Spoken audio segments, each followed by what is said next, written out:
Hello and welcome. My name is Persaud. I'm a consultant psychiatrist based in London, working in private practice in Harley Street. And I'm delighted to be joined now by Ruth Wells, who is a PhD student in clinical psychology, studying at the University of Sydney in Australia. And she's the lead author of a fascinating paper just published in the British Journal of Psychiatry. The title of the paper, because it's in an academic journal, is a little bit of a mouthful. But basically, she's doing research on the psychiatric problems and psychological problems that refugees have, most specifically Syrian refugees living in Jordan. The official title of the paper, published in the British Journal of Psychiatry, is Psychosocial Concerns Reported by Syrian Refugees Living in Jordan, Systematic Review of Unpublished Needs Assessments. So first of all, Ruth, I want to start by asking you a little bit about the history of psychologists and psychiatrists getting interested in the mental health of refugees. What's the sort of historical background that led up to you being interested in studying the subject yourself? I guess if you look at the field in general, we start with psychology's and psychiatry's interest in the impact of trauma, which really comes out of the World Wars and the Vietnam War. And out of that came this construct of post-traumatic stress disorder, which is a collection of symptoms including, re-experiencing an event and not being able to continue to function because of the way that event is continuing to sound your alarm system as you go through life. So that has become a very important, way that we understand how people deal with going through really intense and life-threatening situations.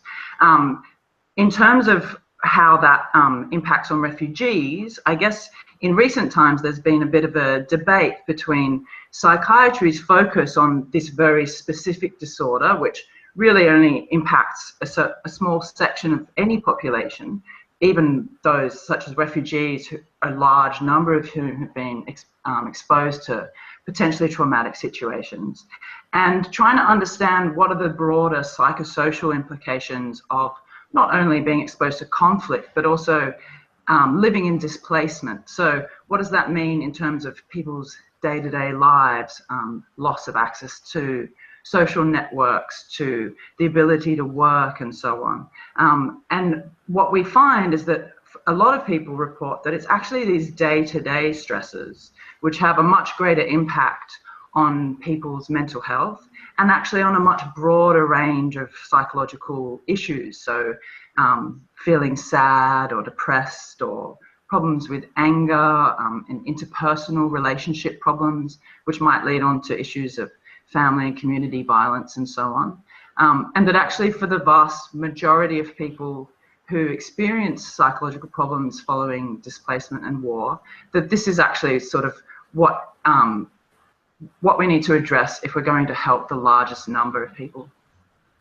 It feels to me that being a refugee must be one of the most stressful things that could ever happen to you.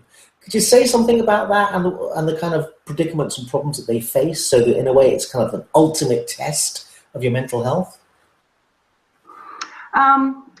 Yeah, I think, one way to think about it is that a refugee is a normal person who is probably going through the same concerns and worries that anyone would be, but that this is amplified by the situation. So if we talked about Syrians living in Jordan, it's those day-to-day stresses such as not having access to work, not having the rights to work, so access to basic rights and basic security and safety from things like sexual exploitation and so on. Finding housing, living in an urban environment where you don't have access to work, being subjected to discrimination, having to work on the black market, living with a constant threat of violence and so on, not having access to education. This all combines to create a sense of, unbearable stress for some people. One way that it's been described to me is as a build-up of pressure.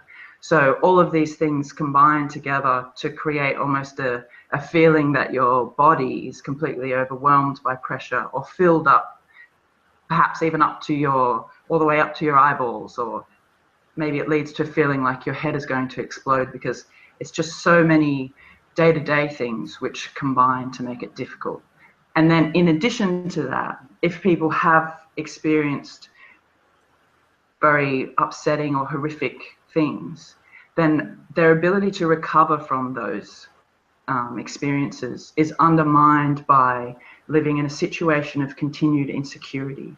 And what we know about recovering from traumatic experiences is that the vast majority of people will recover naturally and their natural resilience will take over.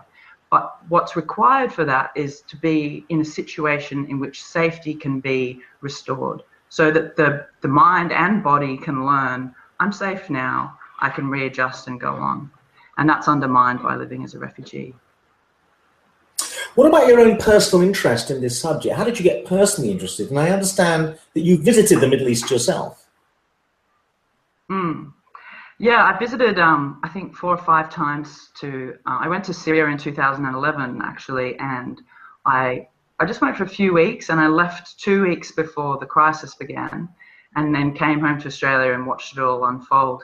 But I guess what struck me is that I fell in love with the city of Damascus and the people that I met there and so on. So I guess that piqued my interest, and also a broader interest in, you know, the culture and art and literature and so on of the region, which is, I guess, endlessly interesting.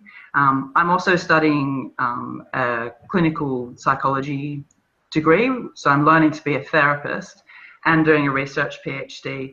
And I guess I've always had an interest in how we can take psychology, which has a focus on the individual, and think more about how that interacts with the social context that people live in, and also how we can use research to actually promote and enact change within that context. So using participatory research means that you go out into the community and you include people in the community as actors in the process in order to give them an opportunity to have agency in creating the knowledge that comes out of your research.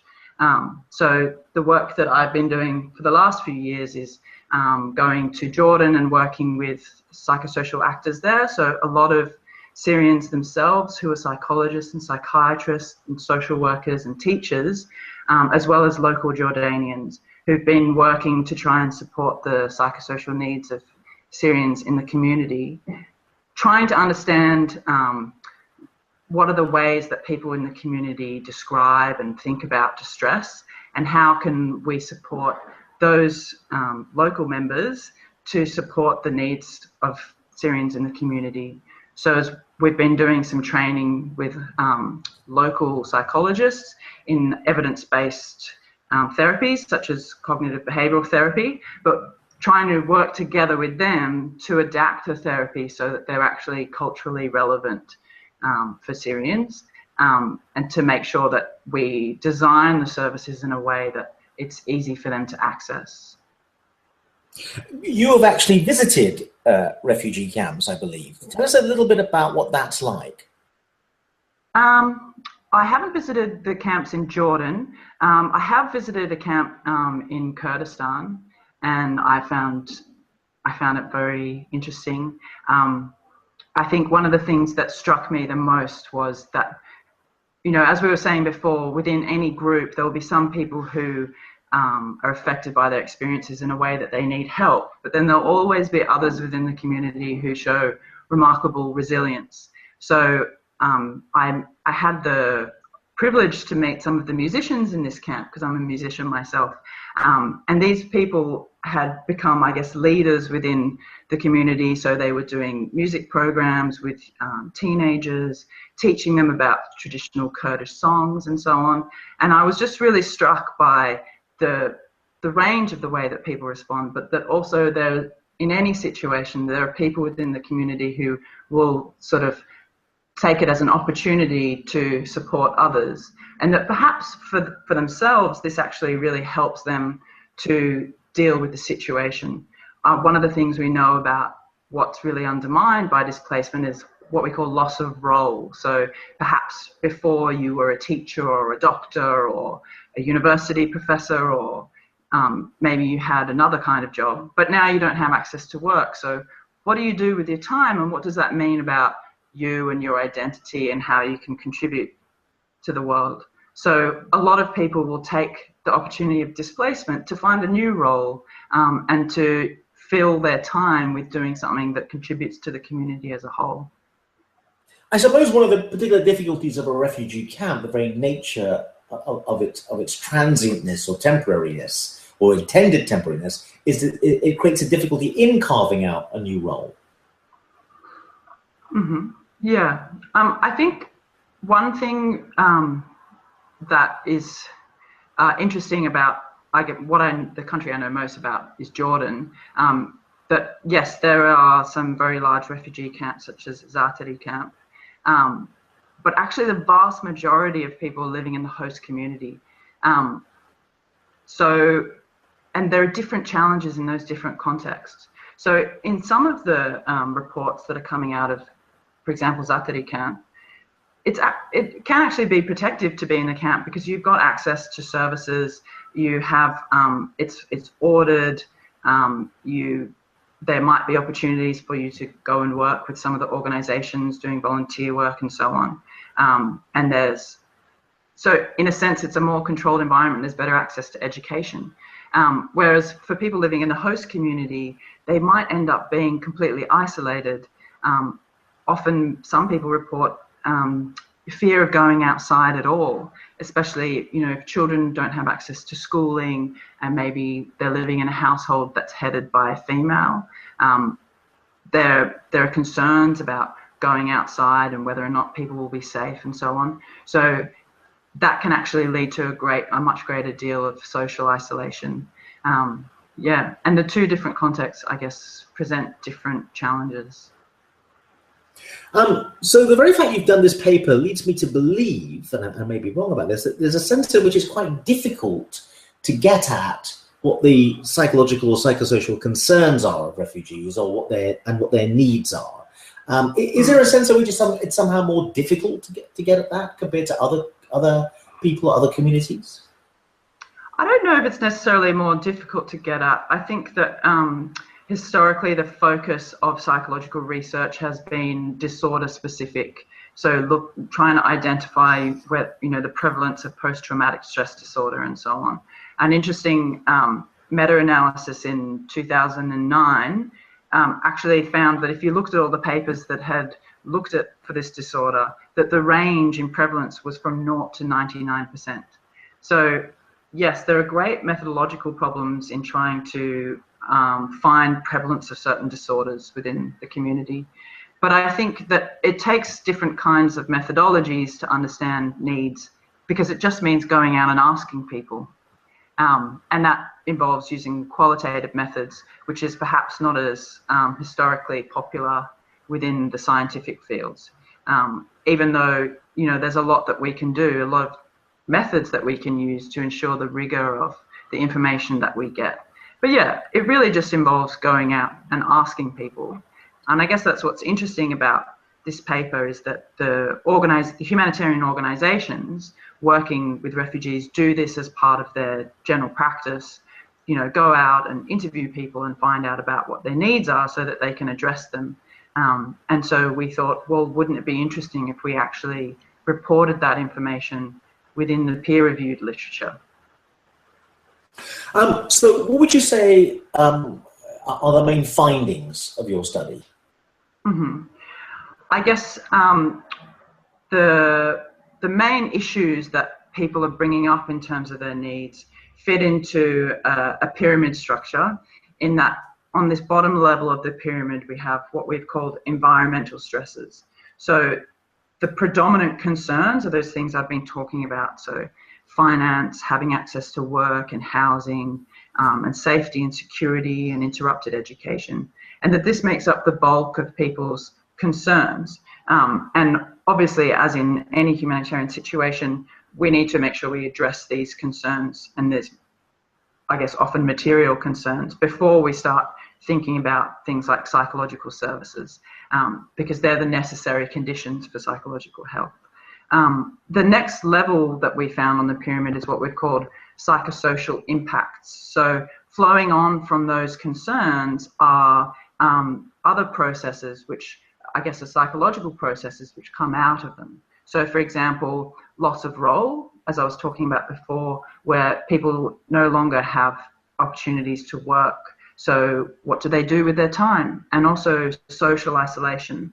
And these stresses become stresses themselves. So they interact with the pressures created by the environmental stresses to, I guess, potentiate distress. So flowing on from that, we have what is probably normal distress considering the situation people are living in. So loss of hope and sadness and anger and fear and so on. But in addition, all of this interacts with the impact of the conflict that people have been through. So the psychological impacts of being exposed to potentially traumatic experiences interacts with this distress in order to create a bit of a feedback loop. And unfortunately, that also interacts with things like family and community violence. So people living in situations of overcrowding where people in the family are under stress can lead to family violence, and then this feeds back into this system. So what we were trying to think about was, we've got all these interacting elements that are, I guess, increasing distress. And where would it be a good idea to try and intervene in order to break some of these cycles, with the aim of impacting the lives of as many people as possible? Because obviously specialist psychiatric services are only going to address the needs of the few who really have psychological disorders. Whereas if we look at the level of the psychosocial impacts, so social isolation and loss of role and feeling frustrated and bored, we can use community interventions to give people access to social networks, and perhaps organizations can have a greater focus on participatory approaches, so including members of the community in the work of doing the work as volunteers or as staff, so that they can actually build a new role and build a new identity in this new place and build social connections and together support the community as a whole. In your paper, there's quite an interesting and useful list of recommended interventions. Could you say a little bit about that list? And in a way, what would you say perhaps is the most counterintuitive or surprising intervention that really would be helpful? The most surprising. Okay, the list comes from the Interagency Standing Committee guidelines, which were brought out as an international consensus for what psychosocial actors should be doing in humanitarian settings, because it presents a problem if people go in and put a whole pile of resources, say for example, into specialist psychiatric services and ignore the needs of the majority of the population. And the guidelines also talk about making sure that the work you do is culturally relevant and doesn't undermine people's dignity and agency and so on. So most of the items on this list actually come from this consensus list that they came up with. I guess, yeah, the part that we thought it's interesting to focus on in this setting is the participation, so the opportunities for participation, for volunteering and so on. I think, you know, one thing that organisations can potentially overlook in a situation where they're rushing to try and address the basic needs of the community, but there's a potential to lose the opportunity to take advantage of the skills of people within the community. There's a lot of Syrians who are very highly educated. You know, the people that I've worked with in Jordan, psychiatrists, psychologists. So what can we do to actually use their skills to, I guess, help the community to help itself in a sense, so that the services that get built are sustainable into the future as the organisations move out or move on to new crises and situations. I'm just wondering, and this may be an impossible question, there's a sense in which when you have been doing your research, you've been taking a very global view. You draw a distinction between the tendency that psychiatrists and psychologists have to be disorder interested, let's say, or be particularly interested in a specific disorder in their research, or maybe interested in a particular individual. You're clearly interested in individuals who develop mental health problems, but you're interested in the community context in which that arises. And in a way, a refugee camp is like a whole society. You're also interested at a societal level. I'm just wondering, do you think there's a sense in which what you've discovered and what the work you're doing would be helpful aspects of it to psychologists and psychiatrists who are not working with refugees, but to help them develop a different perspective with the people that they see? So, for example, the fact that you're interested in what role people have in their society or their community or in their lives as being crucial. Do you think that kind of thing gets neglected in mainstream psychology and psychiatry? Yes, definitely. I guess I could talk about my own personal experience being trained as a clinical psychologist in Australia. Often I have felt that I've learnt about how to treat specific disorders, and I think those skills are really useful. And for certain individuals, they are really useful and really helpful. But when you actually go out and start working in the community, you realize that people's difficulties are to do with their social context, whether it be to do with family violence or access to work and education or other interpersonal and social problems. And I found, wait a minute, I haven't really been taught the skills for how to make access to other resources which are going to be needed to actually create the conditions for psychological health for this person. And so you find that there's a lot of other work that perhaps you have to find out for yourself when you go into the field to work. I mean, having said that, I think that it's also very important to think about who's doing what.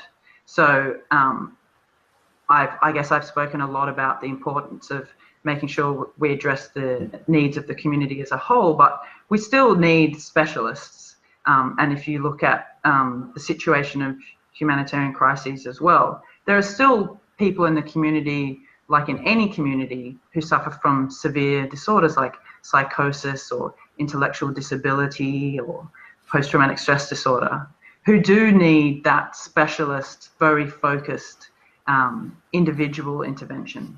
So I guess it also becomes a question of what role would you like to play in addressing these issues.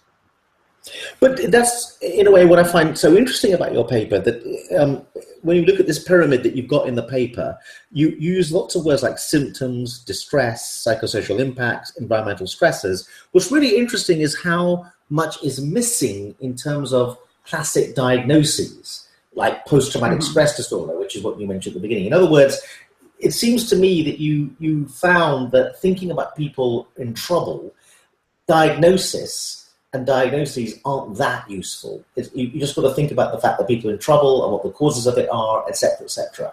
And that the whole diagnostic model seems less useful in this situation. And I guess it comes down to context again, because what we're trying to do here is actually put forward the way that Syrians have described distress themselves.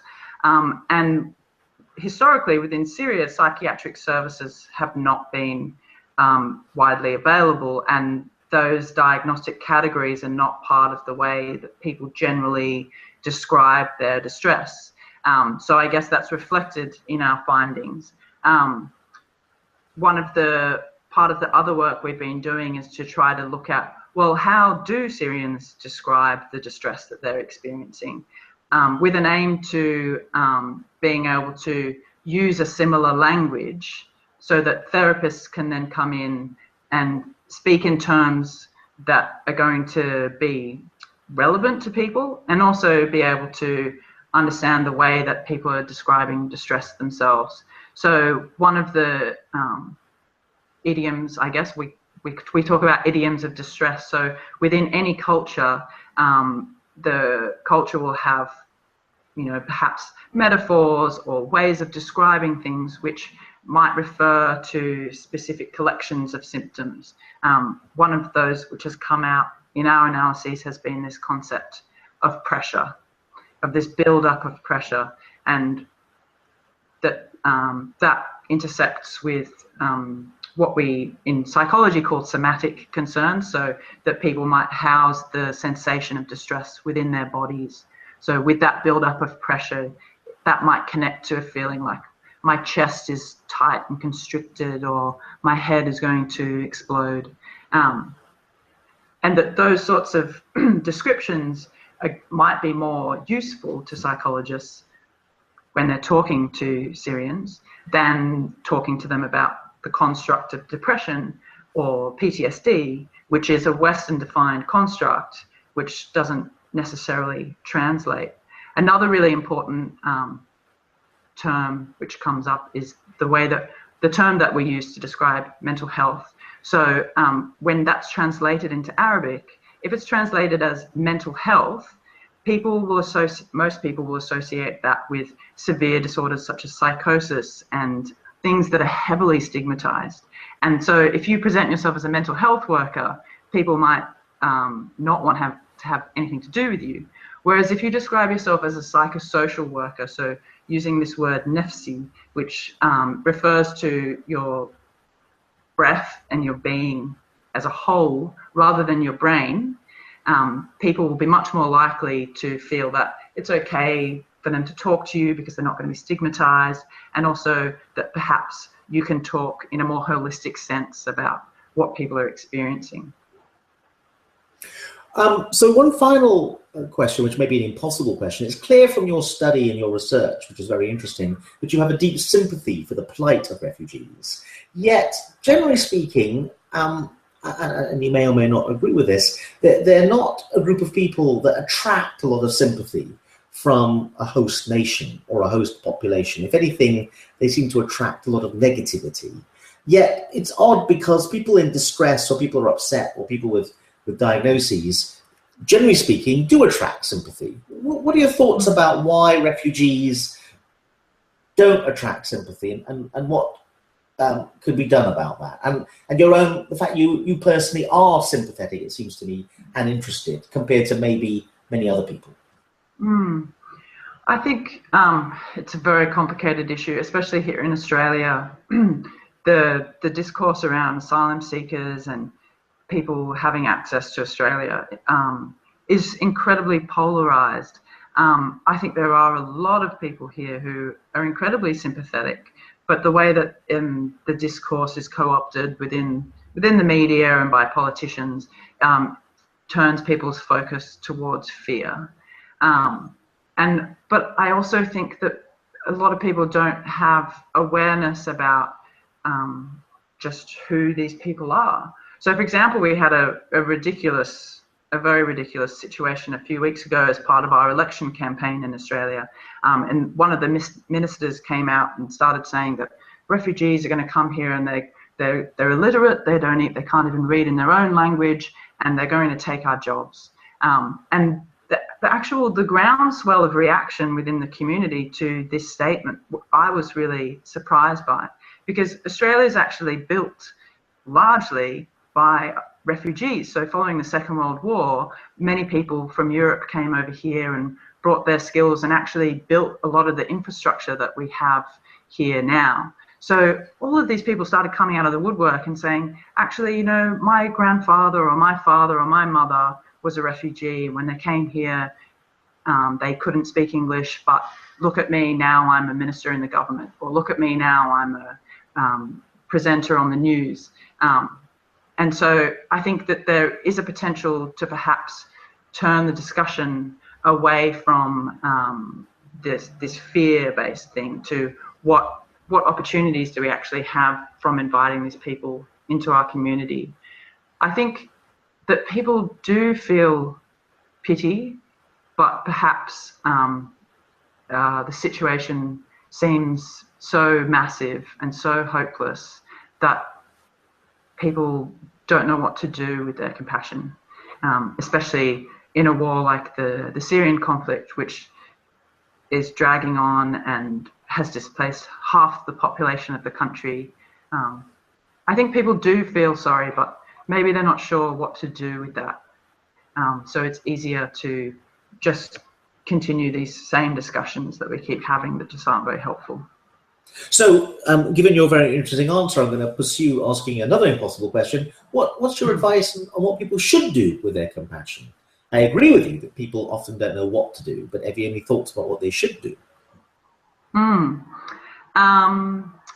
I guess try to contribute to the debate in a way that helps to moderate it and perhaps turn it around from a polarization between extreme fear and xenophobia, and I guess being angry about that, to trying to build awareness about who refugees really are and who are these people.